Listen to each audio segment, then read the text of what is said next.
शाजिया अलमी जी, ये तो सिर्फ एडवांस में सिग्नेचर करा रहे हैं, आप तो एडवांस में पैसे दे रहे हैं।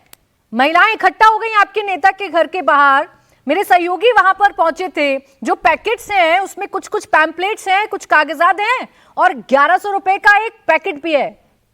वो क्या है जी? तो प्राची जी, जब आपके सहयोगी भी पहुंचे और सरेआम परवेश वर्मा जी, जो ना तो चुने हुए प्रतिनिधित्व हैं और ना ही मॉडल कोड ऑफ कंडक्ट लगा है, तो अगर वो पैसे दे रहे हैं महिलाओं को और सबके सामने दे रहे हैं, उसमें क्या दिक्कत है? क्या आप नहीं करती चैरिटी? क्या मैं नहीं करती? आप भेज सकती हैं मेरे घर कभी भी। और कौन रोक रहा है? किसने रोका है किसी को पैसे देने से? खासतौर से वो पुरानी संस्था जो लगातार मदद करती आ रही है, जो करीब 25 साल पुरानी संस्था है और एनजीओ है। तो मुझे समझ में नहीं आ रहा है, ना तो एमसीसी कोड है, ना आप पर मनाही है, ना मेरे पर, ना परवेश वर्मा सांसद है, ना विधायक, ना उनका नाम अभी दिया गया है, ना एमसीसी का कोई कोड लागू है। तो क्या दिक्कत हो गई? और सरेआम अगर कोई रिश्वतखोरी करेगा तो क्यों करेगा? अगर कोई रिश्वतखोरी कर रहा है तो केजरीवाल जी कर रहे हैं। वो जानते हैं कि इसमें 10,000 करोड़ रुपए जाएंगे एक्स्ट्रा, जो सब्सिडी लिस्ट है वो ये भी जानते हैं और दुनिया जानती है। और दुनिया को बताना चाहिए कि ना तो दिल्ली के कैबिनेट ने इसे मंजूरी दी है, ना तो इसको कहीं से क्लियरेंस मिला है। प्लानिंग आयोग ने सिरे से इसको खारिज किया है कि ये फाइनेंशियली टेनेबल नहीं है, इसका जो कर्जा है वो बर्दाश्त नहीं कर पाएगा बजट। और मैं आपसे पहले बता दूं कि 31 साल में पहली बार दिल्ली में विधानसभा स्थापित होने के बाद के पूरे इतिहास में पहली बार ऐसा हो रहा है। और ये हम सब दिल्ली वासियों के लिए बहुत ही शर्म की बात है कि दिल्ली जो लगातार टैक्स नॉन टैक्स की जो रिसीट्स होती थी वो हमेशा ज्यादा होती थी एक्सपेंडिचर से। और अब क्या हाल है? अब पहली बार जो है 24-25 में आप देखेंगे कि किस तरह से बाकायदा जो है मकरूज हो रहा है, डेट बढ़ रहा है और डेफिसिट आ रहा है। ये तो हाल किया है भाई साहब ने।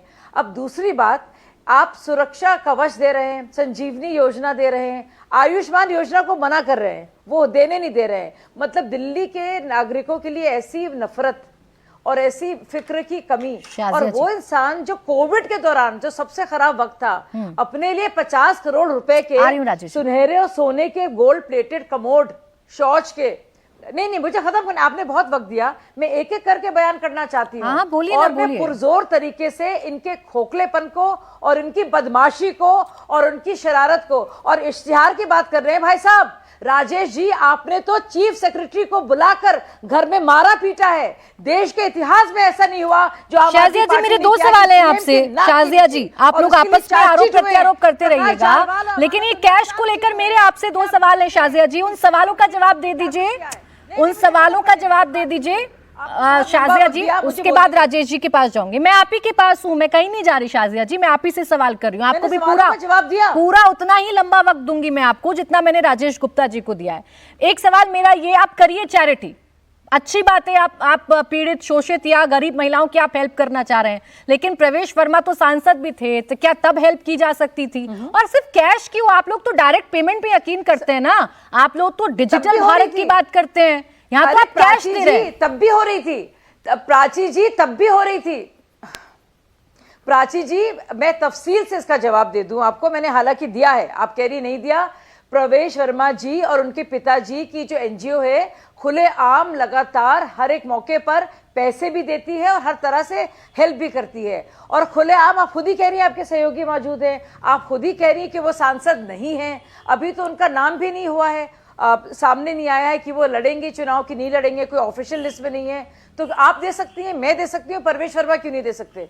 खुलेआम क्यों नहीं कोई दे सकता? आप बताइए, किसने रोका है? ऐसा कौन सा कानून है इस देश में जो रोक रहा है?